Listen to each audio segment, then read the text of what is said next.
Hey guys, this is Mr. Oxy coming at you live from West Palm Beach in Florida. I was away for a couple of days. I'm back. Lots of interesting things have happened, excluding Oxy's Q4 earnings call, which didn't happen as a result of the global cooling in Texas. But anyway, we're going to take a quick look at Occidental, especially in the light of some recent Form 4 filings that just happened yesterday, in fact, and I had some communication with Yeti Zhang about that.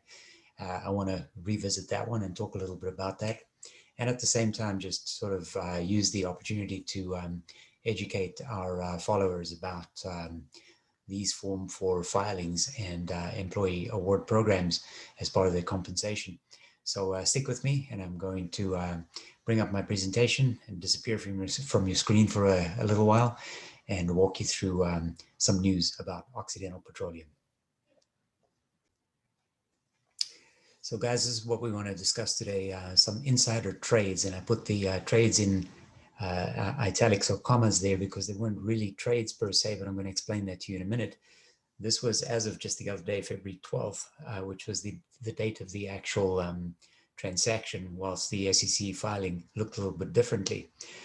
So now if you were to ask me why am I making this video in the first place, let me give you some context here. So Yeti sent me an email, and thanks Yeti, because you're always interacting with the group and I really appreciate it.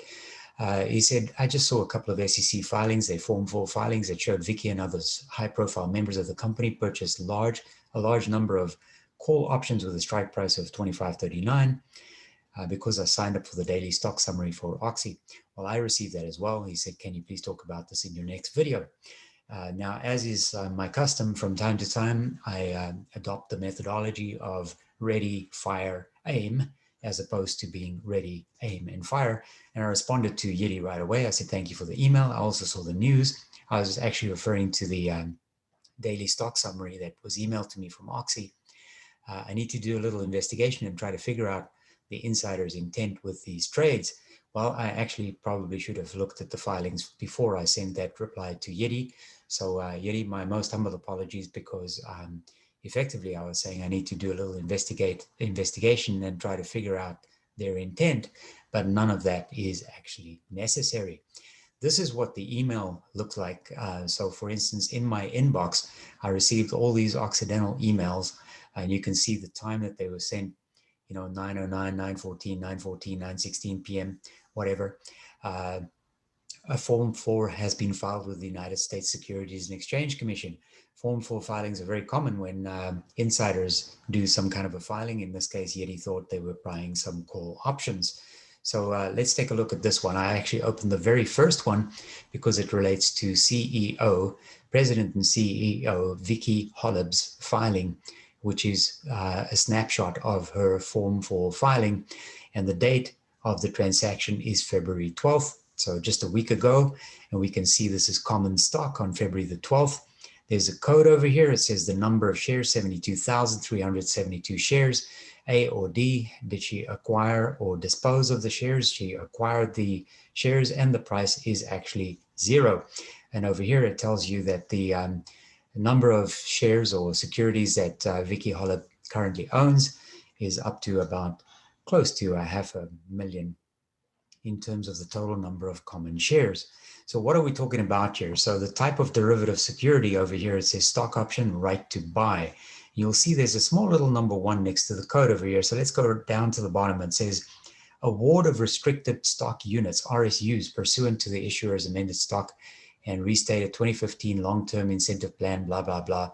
An LTIP is a long-term incentive plan, and RSUs, or restricted stock units, are usually viewed as executive compensation. So a little bit more about this, and I thought what I would do is just put 2 of these little descriptions side by side to give you an overview. The most common employee stock plans are savings plans are usually broad-based. Any employee can participate in an ESPP, which is usually called an employee share or stock purchase plan or program. The employees would typically contribute monthly or bi-weekly or based on payroll deductions, and they become fractional share owners or owners of the issuer, in other words, the company that they work for who is issuing the shares. Usually the employer will say you can buy to the employees. They'll say you can buy the common stock of the company at a discount, for example, 15% less than whatever the market price is on the date of the buy.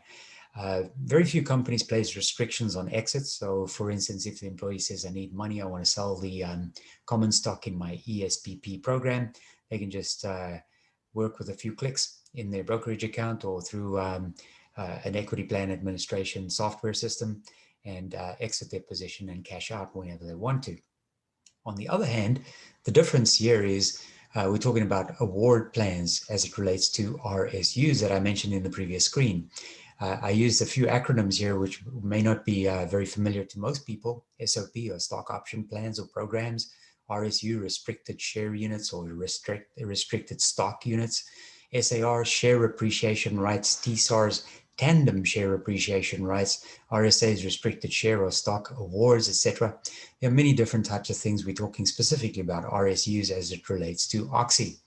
Typically, these are awarded to executives or senior management as part of their executive compensation plan. More about that in just a second. And my example here is the 2015 LTIP, long-term incentive plan for executives and senior management that Oxy published in 2015 with board approval. Sometimes they add performance factors to an RSU, making it a PSU, which is a performance share unit, but it's still a restricted share unit. What are these restrictions? A whole variety of different things. You can have a strike price restriction. You can have time. There's trading blackout periods. There's performance-based, etc. So there's a number of ways in which you can restrict the employee from simply getting the stock based, for instance, on the employee's performance, the company's performance, etc., whatever the case might be. So this is a 2018 proxy statement snapshot. And you can see over here in this 2018 proxy, they discuss a whole variety of different things: compensation, discussion, and analysis, executive compensation program packages, the objectives of the program, etc. And you can see at the bottom here, it says executive compensation, grants of plan-based awards, outstanding equity awards, non-qualified deferred compensation, etc. So let's take a look at that in a little bit more detail. This is the 2017 CEO compensation mix.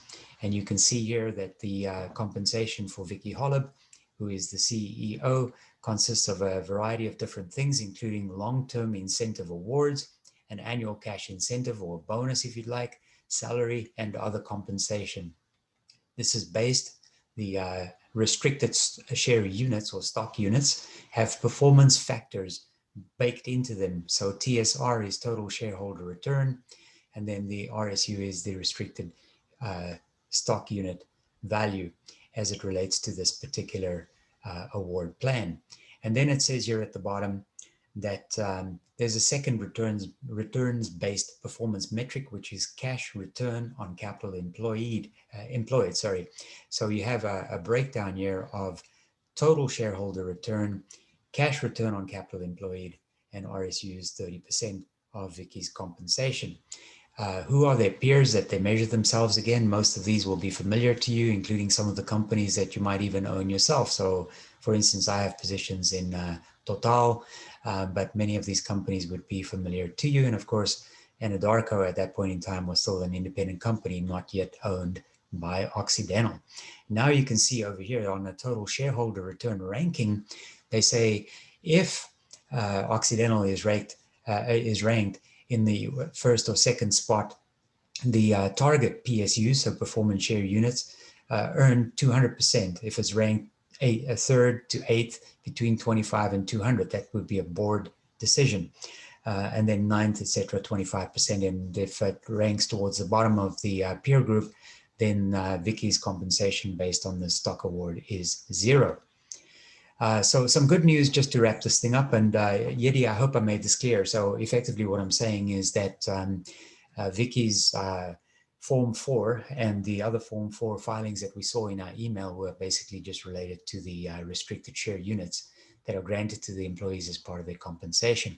So a little bit of good news to wrap up this presentation. CNBC reported today, February 18th, why Warren Buffett and David Tepper are loading up on energy stocks. So the screenshot's a little bit cut off here at the bottom, but it doesn't matter. Warren Buffett's Berkshire Hathaway recently bought 48 million Chevron shares worth $4.1 billion. Meanwhile, 3 energy companies, and right at the bottom here, you can see Energy Transfer. I'm long Energy Transfer as well.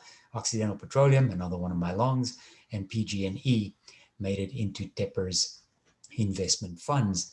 Let's look at that one a little bit more in detail because it's recent and it was in the fourth quarter of 2020, this filing. Portfolio date December 31st.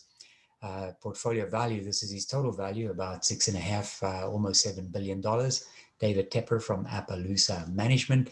And you can see on this little snapshot here in the center of this little screenshot, Occidental Petroleum, David Tepper or Appaloosa Management purchased 8.1 million shares of Occidental at $17.31, which means at the current price of around $25, he's already up $8 per share on his purchase, which is almost 50%.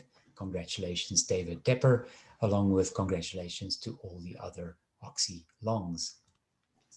So guys, that's a wrap. I hope it was at least somewhat educational.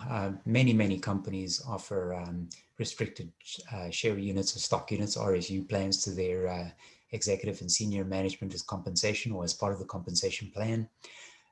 These things take on a whole variety of different almost lives of their own in terms of how they work and what the performance factors are in terms of earning them.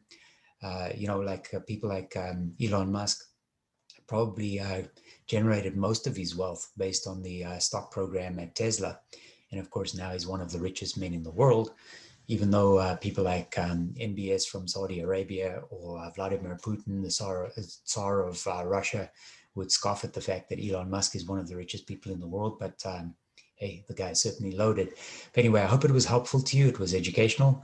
Oxy's doing okay. I can't wait to hear what happened in Q4 of 2020. It's coming up next week. And of course, I'll be back shortly after that earnings call and web presentation with some more news on Occidental Petroleum. So for now, that's it. That's a wrap. Stay safe. Take care. And Captain Obvious, this one is for you. Bye-bye. This is what you came for. This is what you came for. I'm over. This is what you came for. I'm on. That's this wish.